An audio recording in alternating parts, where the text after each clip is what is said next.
Make our declaration. Hafokba, hafokba da kolaba, hafokba, hafokba mashiachba. Turn it and turn it, for everything is in it.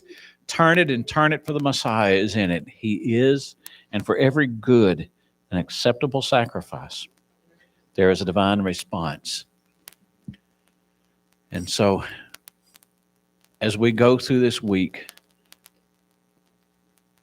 we look at the Parashat, and Kim talked about it Wednesday night, about the Parashat, about Korach's rebellion. And she said something that cut me to the heart. She said, what about when we say things against our elected leaders that we shouldn't be saying?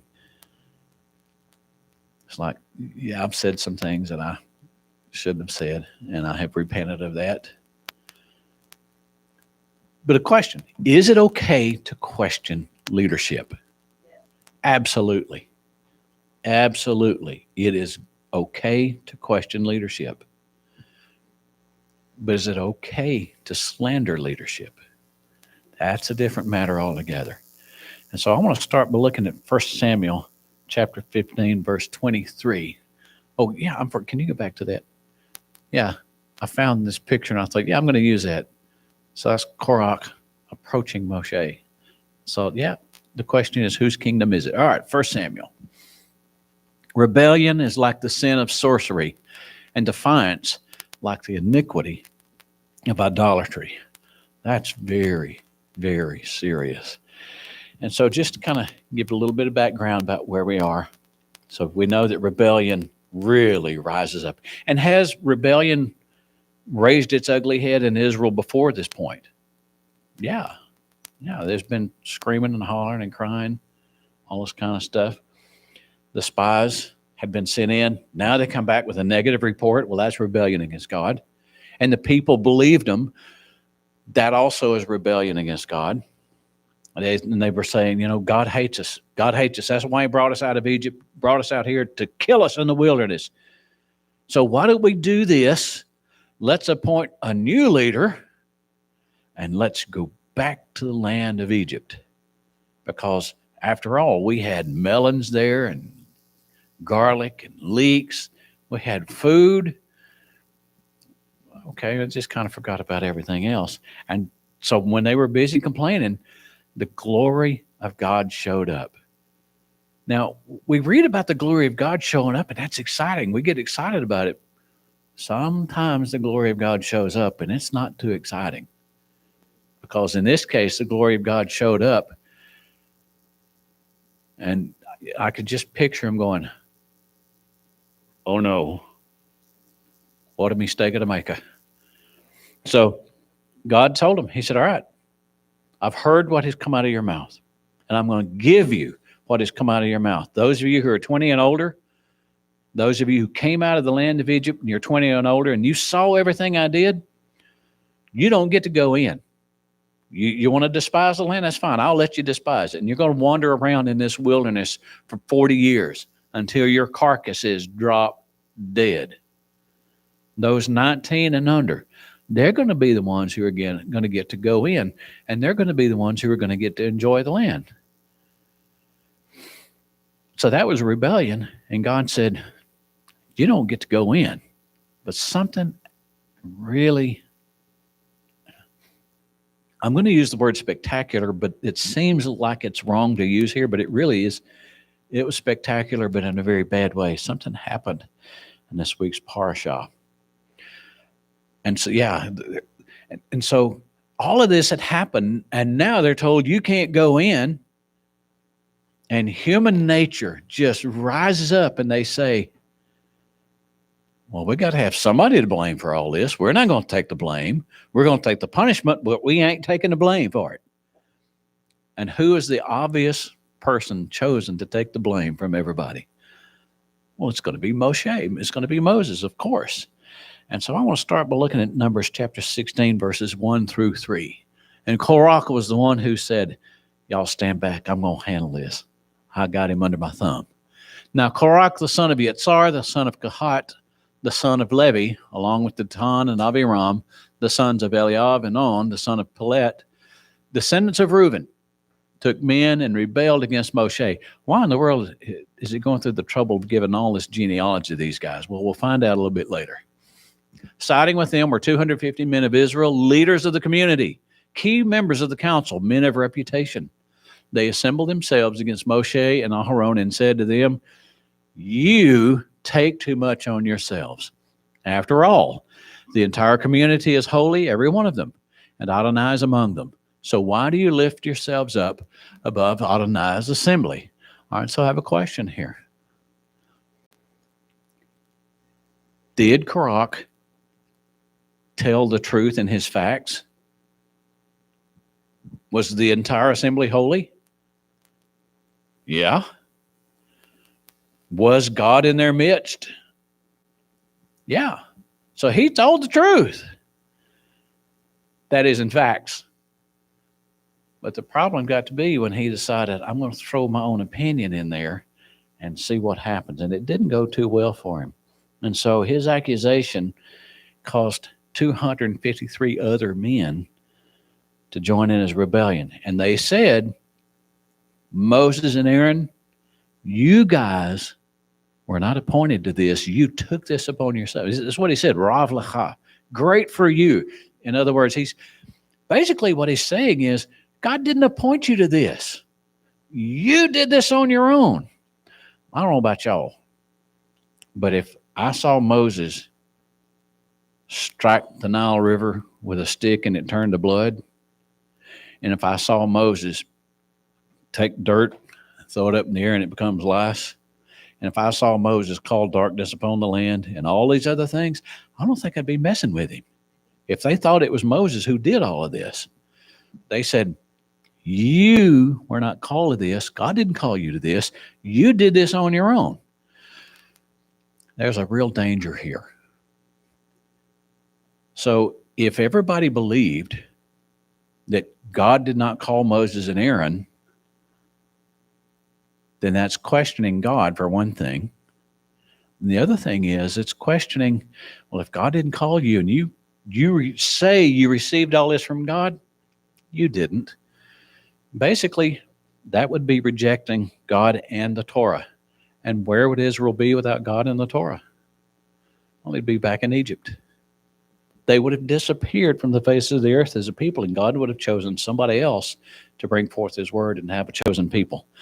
So it wouldn't be very good, and God just was not going to allow that to take place. And so I'm going to take a look at number 16, 28 through 33. I got a pretty good bit of scripture today. And so, yeah, Moses is going to respond to him. He's told him, we're going to figure this out. Moshe said, here's how you will know that Adonai has sent me to do all these things and that I haven't done them out of my own ambition.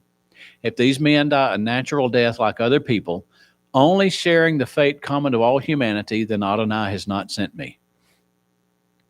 I think if I were Korach about this point, I'd be getting a little nervous.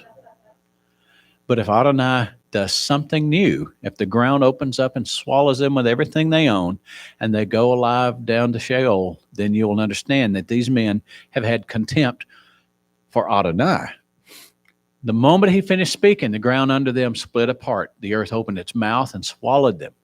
And I put the Hebrew up here, and I'm going to get back to that later. Up with their households and all the people who had sided with Korach and everything they owned. So they and everything they owned went down alive into Sheol. The earth closed over them, and their existence in the community ceased. Now, I know Tracy knows the answer to this, and Troy knows the answer to this, and I think there are probably going to be some others in here. I know that Matt and Kim know the answer to this. Was all of Korach's family destroyed? The answer is no. There's a musical group. What's his name? Sons of Korah. Well, where did they get that name? Because in the Psalms, you have some of the Psalms who are written by descendants of Korah. This gets to be important a little bit later in the message also. In other words, they didn't all stand with Daddy. They said, hey, Pops, we love you, but you're not right on this. We can't stand with you on this. Oh, that's hard. That's hard. Okay, so Moses ended up accusing Korah. You want the priesthood for yourself. Now, the very interesting thing about this, Korach doesn't say that. Now, it may be that Moses, and he whined to God, don't accept from this. He didn't like this too much, didn't handle it too well. So maybe he drew this conclusion, or maybe he knew something that is not actually recorded in Scripture. And he told him, he said, look, God has separated you for himself. You get to carry all of the holy articles out of the Holy of Holies. He has drawn you near to him. You have this designation. What's the matter for you? What is the deal that you can't accept this? And Korach, well, I'll tell you what, let's look a little bit deeper into their backgrounds to find out exactly what's going on. I have a chart here. We'll go back to the answer on this. I hope I have the chart. No, I did make a chart, but I made a list. Okay. So here we have the sons of Levi. And the oldest son was Gershon. His sons were Livni and Shimi. And then the next son was Kahat. His sons were Amram and Yitzhar. And Amram fathered Aharon, Miriam, and Moshe, and Yitzhar fathered Korach. So Korach and Moshe were first cousins. All right. So in all of this, you got a big family squabble that's going on. So Korach, son of Kahat, all the Kohathites were the ones who were going to carry the holy articles from the Holy of Holies. And something happens along with that. Numbers 4, 4, and 5. So we're going to go back to the beginning of Numbers.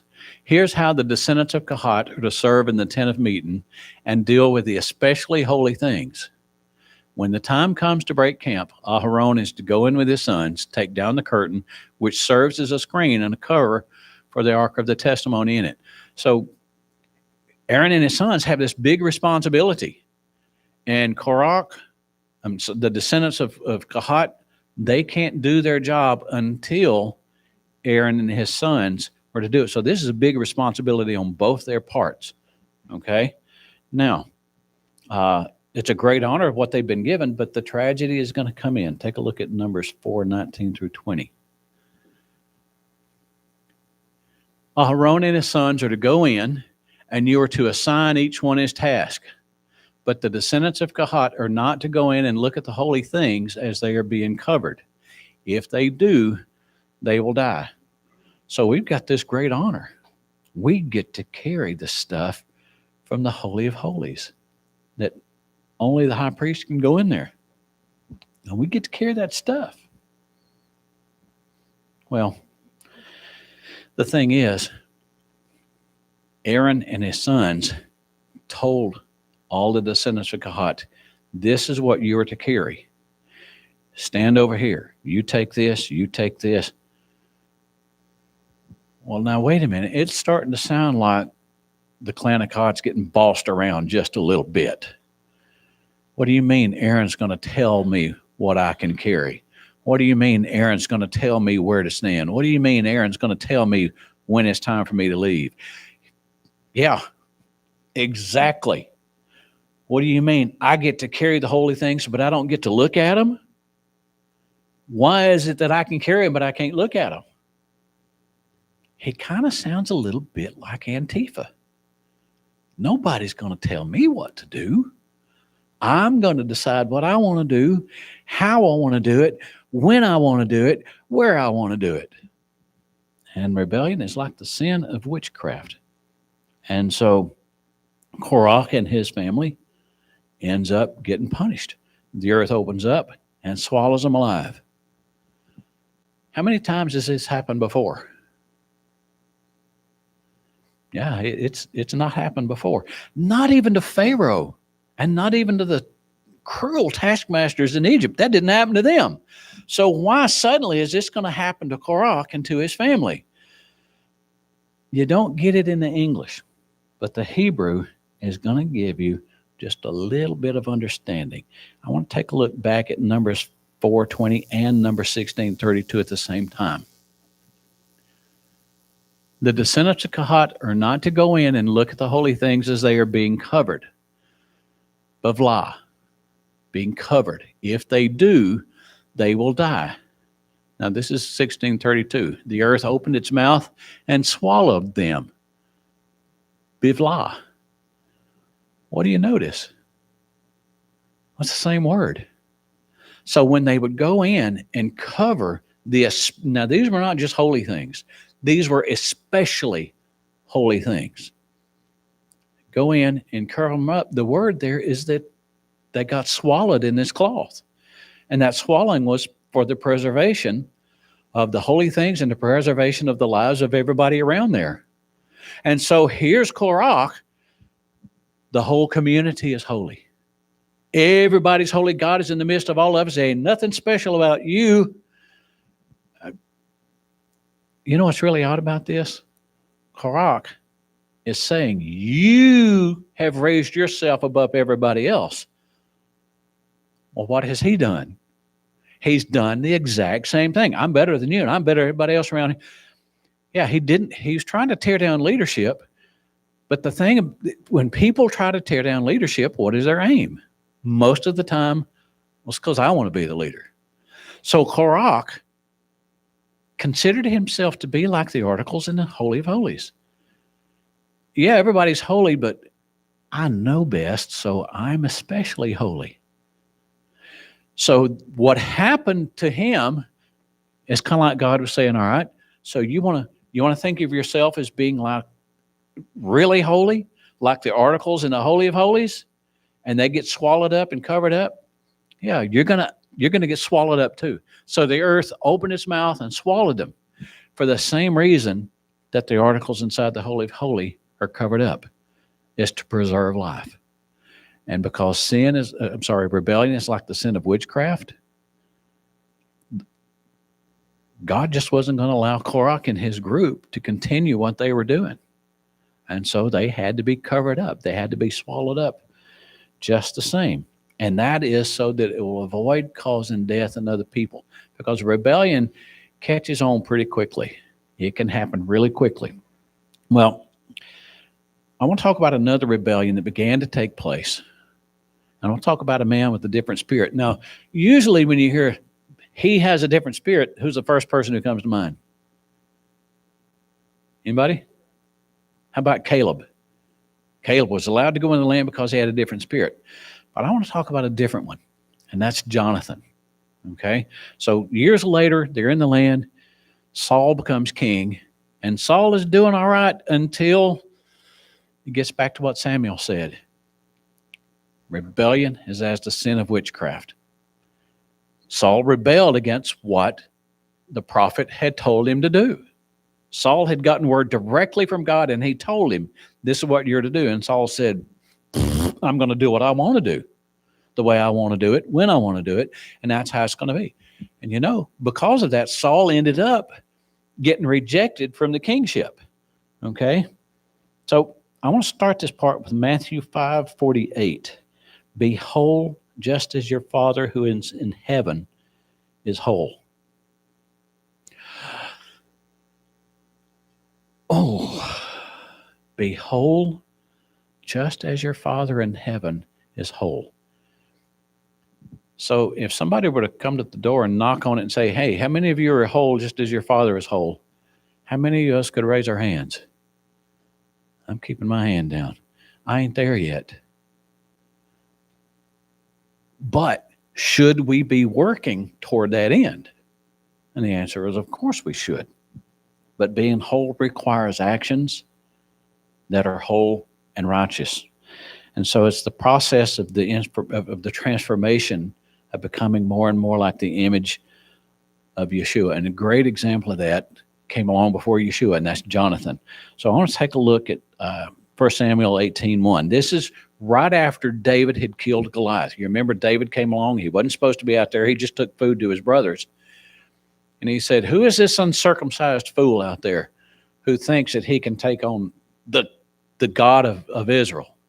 Well, the battle was over by then. So David killed him, cut off his head and everything else. And everybody was saying, Saul killed his thousands, but David killed his hundreds of thousands. And Saul was kind of like, I don't like this too much. Let's take a look. And it came to pass when he had made an end of speaking unto Saul, that the soul of Jonathan was knit with the soul of David. And Jonathan loved him as his own soul right after he had killed Goliath. Now, this is really quite remarkable because he heard what David said. David was humble, and David was willing to serve God whatever it took. Okay? So Saul grew jealous of him, and this jealousy drove him mad, and he ended up wanting David dead. He said, I want y'all to kill David. But in the process of this, because Jonathan loved David so much, something actually happened to Jonathan. His soul was knit with David. Does anybody know what the word knit is? In Hebrew, it's kesher. Kesher. Yeah, they keshered. And when you kesher, that is a bond that just does not get broken no matter what. And it's one that's eternal. So the rabbis say that this was absolutely a perfect love. There couldn't be any love better than this. That one man preferred another over himself. Well, that sounds exactly like Yeshua. So David, of course, is the lineage of Messiah, and Jonathan represents us, everybody else who loves the God of Abraham, Isaac, and Jacob. So Jonathan tied his future with David, and thus his name got changed. And I want to take a look at 1 Samuel 19:1. Now, you don't get this in the English, but you do get it in Hebrew. Saul urged his son Jonathan, and all his courtiers to kill David. But Saul's son Jonathan loved David. What's the difference in these two? You have a letter that's added. Take a look. You have the hey added. Okay? Hey. Well, that, every letter in Hebrew has a numerical number, and 8 is the numerical number for the letter hey, and the letter 8 represents eternity. So this is something eternal that's going on here. And his name was changed from Yonatan to Yehonatan. The hey was added to it. Now, why would this happen? It's because God saw what Jonathan did, and in Scripture, his name got changed. This was no slip of the pen. This was no accident. And notice what the first two letters end up spelling. That's Yah. You can use the name Yah in poetry and in song. That's the name of God. So Jonathan, because he tied himself to David, something changed so much within him that God said, now you're beginning to get my character. And he took that on. And so this was very significant. The thing about the letter hey here, if you take away the small part there, does anybody know what letter that is? It's the Dalet. Yeah, it's the Dalet. And that one right there, if you move it up here, it's the Yod. And the rabbis teach that that is the great one who is overlooking the one who is humble. That's a picture of God overlooking his people. And so this is what happened. The letter hey represents the word hashgachah. Hashgachah is the one who watches over the humble. And so he loved David more than he loved his own soul, and he was willing to risk his life even to the point. Because what was Jonathan supposed to get? When Daddy was gone, Jonathan was supposed to get the kingdom.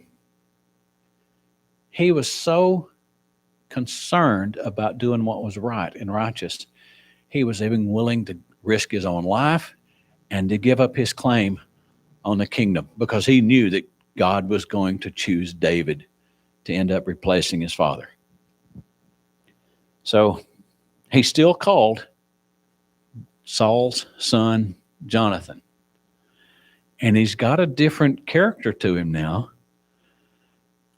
But is he perfect? because he's still the son of a wicked man. And those are things, as long as we are here in this fleshly body, we're going to be that work in progress that I'd mentioned earlier. Be whole as your Father is whole. It's the work in progress that we have to keep working toward. So Jonathan was not defined by his father, but he was still his father's son. And I'm going to skip that part. So we want to kesher. We want to kesher with Messiah. Okay? And people are calling, oh, I just can't wait to see Yeshua come back. Are we willing to risk what we call our own little kingdoms? Are we willing to risk our lives as Jonathan did for the sake of the one who was and is to come? It requires taking risks. This keshering with Messiah requires taking risks. And we have to give up claims over our own lives. So we can't be like Korach, which I will tell you I struggle with. I have the tendency of Korach within me. When I see things going on coming out of Washington, D.C., I have something rise up in me, and most of the time I have to say, shh. Sometimes I forget to. Sometimes I say things I shouldn't, and I got to give that up. I'm not saying we shouldn't vote. We should vote because it's a responsibility. But I have to watch my mouth, and I have to watch what's in my heart. Well, so the question is, how do we get to be more like Jonathan and less like Korach? How do we take on that character and kesher more with God?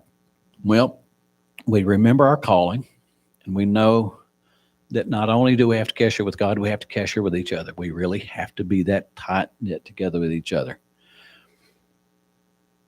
I'm going to take a little bazoo from my message here for just a moment. In Matthew, I think it's 18. I'd have to go back and look. In Matthew 18, this was not long after they had seen Yeshua on the Mount of Transfiguration. When James and Peter and John saw him, it's like, whoa. This was near Sukkot time. Okay, and they had seen miracles and other things taking place. And right after that, they had come to the village of Capharnaum, the city of comfort. And you know what they did? I'm going to be the greatest of all the disciples. Yeah, when Yeshua's gone, I'm going to be the one everybody knows about. I'm going to be the greatest. My reputation is going to be that and everything else. And Yeshua said, what are you arguing about?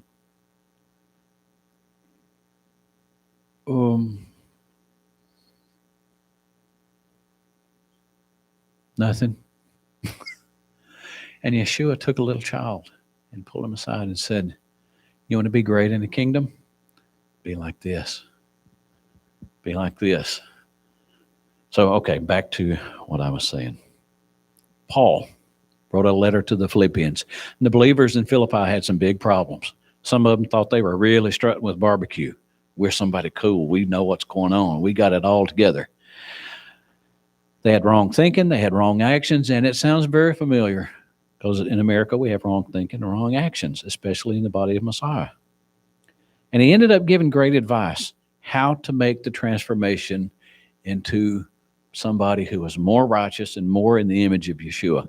And I want to take a look at chapter 1, verses 9 through 11. And this is my prayer, that your love may more and more overflow in fullness of knowledge and depth of discernment, so that you will be able to determine what is best and thus be pure and without blame for the day of the Messiah. Every time I read that, I think, I ain't there yet. Filled with the fruit of righteousness that comes through Yeshua the Messiah to the glory of the praise of God. Well, that's one side of the tablets. That's love the Lord your God. Okay? That's the start, loving God. So The other side of the tablets, of course, is love others as you love yourselves.